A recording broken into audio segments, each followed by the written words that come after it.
But now let's see. You could step the Gray Sable Stag red. Are there two? Are there two steps? There's not two steps. Usually there's just one. The list Tom and LSV played only had one.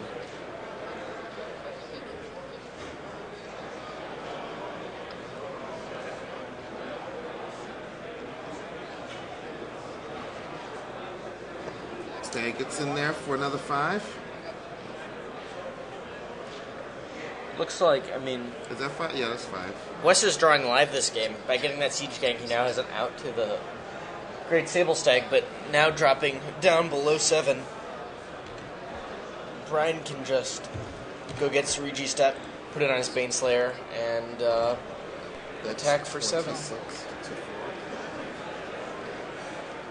Did Brian just play Stoneforge Mystic and not get equipment? Well, he has a sledge in hand, a sledge in play, a sledge in the graveyard.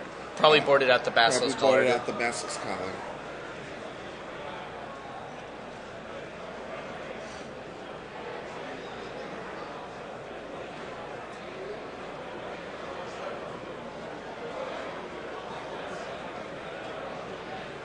West just passes the turn. Things are looking grim for him. Well, he has some Siege Gang activations to dish out.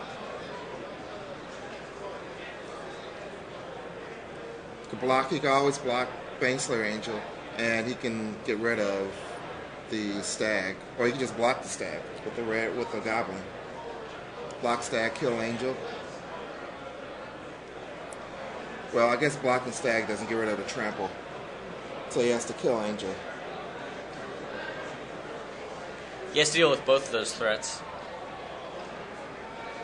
I don't know why. Well, he could just all block on. There you go, all block on the Stag, and then shoot down the Angel. But you can't stack damage. Why didn't Brian attack with Baneslayer also this turn? The Baneslayer just gets blocked by Malika Bloodwitch, and then one Siege Gang token kills it, right?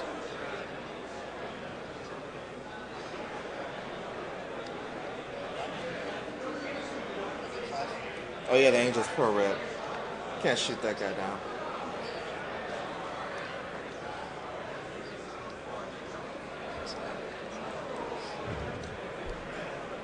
No, Angel wasn't pro red. It's pro dragons and demons and stuff. Yeah. What are you talking about? I'm saying Dark Blast off the top for Wes. Able to get rid of the Baneslayer this turn. But that's gonna get Serigi stepped. Yeah. I don't know, if I were playing this game, by the way Wes has been playing and tapping that card in his hand, it seems as though he's been holding that land for a while. I might just let my Angel get killed, untap, get Serigi Step for black, and attack him for with the Night of the Reliquary for the game. I guess this way it puts him down to 1, gives him one more turn, but... Okay, now I don't know why you're not using your Night of the Reliquary. You only have one Serigi Step in your deck. Why don't you go get another manland or something? Playing conservative. Maybe there are no more land in this deck. Maybe we got lucky and drill mode. I don't think that the deck runs like 10 land. I think it runs a little more than that. 11? Could be one in his hand. Baneslayer gets in there, presumably going to deal 3 damage. Puts him to 1. Puts Brian up to 34.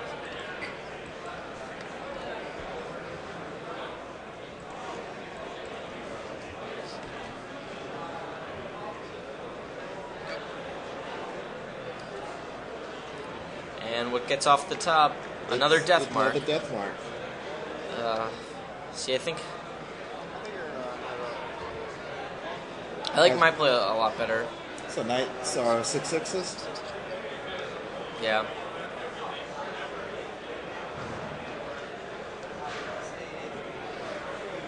If Brian misses or loses this game, I think the major mistake he made was that last couple turns. Maybe he doesn't know what Night of the Reliquary does. Like, he should have enough, at this point, enough of the manlands to just overrun his opponent. Is that 34? Maybe, you know, I don't know. Elspeth, wow. Yeah, that's a nice top deck. It doesn't matter. You don't need to do anything else. Just top deck Elspeth. Sure. Brian wins the match, 2-0. Should I go see if I can move the other match over? Sure, see where they're at. Okay. Hopefully. That's not the one. So Brian easily takes this match 2-0, thanks to Baneslayer, Angel, and I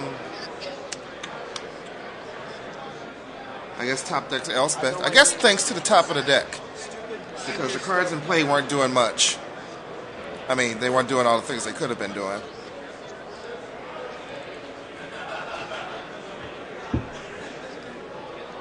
Second game is pretty good.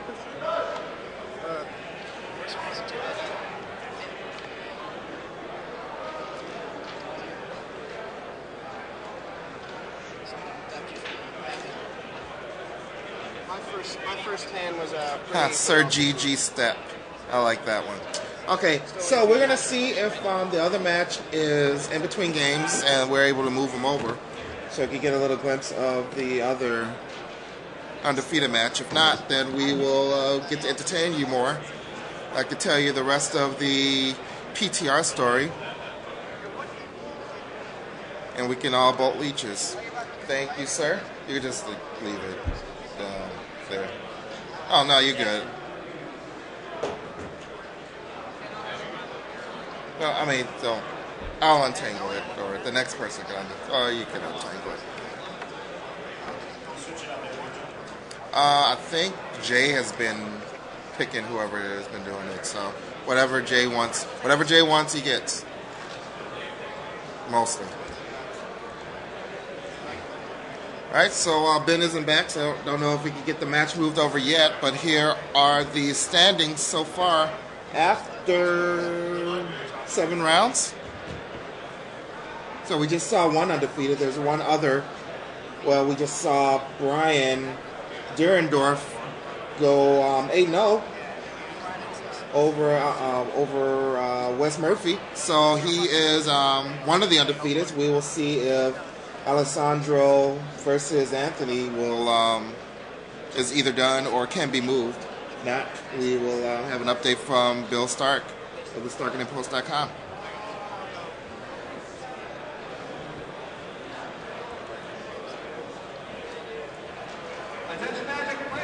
Okay.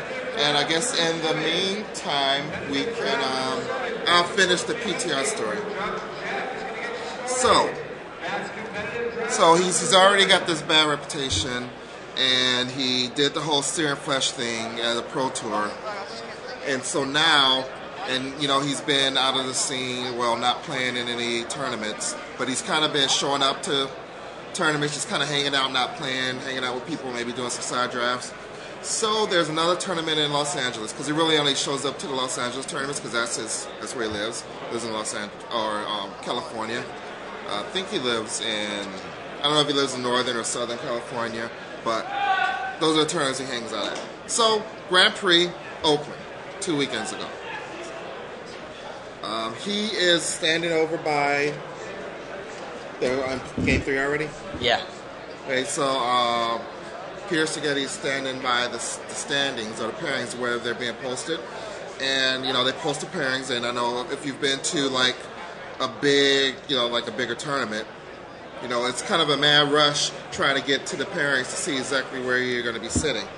So, in that mad rush, I don't know, how old was this kid? Like a 10 or 12, like 14. 14-year-old kid's trying to figure out where he's going to sit. And I guess he accidentally pushes. He brushes against Peter. I don't know how hard it was, but there was a nudge, a push, a brush, whatever. He was trying to get to his parents. Peter Seghetti had previously been seen with a bottle of alcohol. I don't know if he was drinking it or not. I don't have any reports whether or not that's the case, but he had been seen with it. So, I mean, you can't assume he was drunk or had been drinking, but I'm not going to make that assumption. Whatever. But after this kid brushed Peter Seghetti, Peter Stigay turns around to his kid and say, "Hey, you pushed me."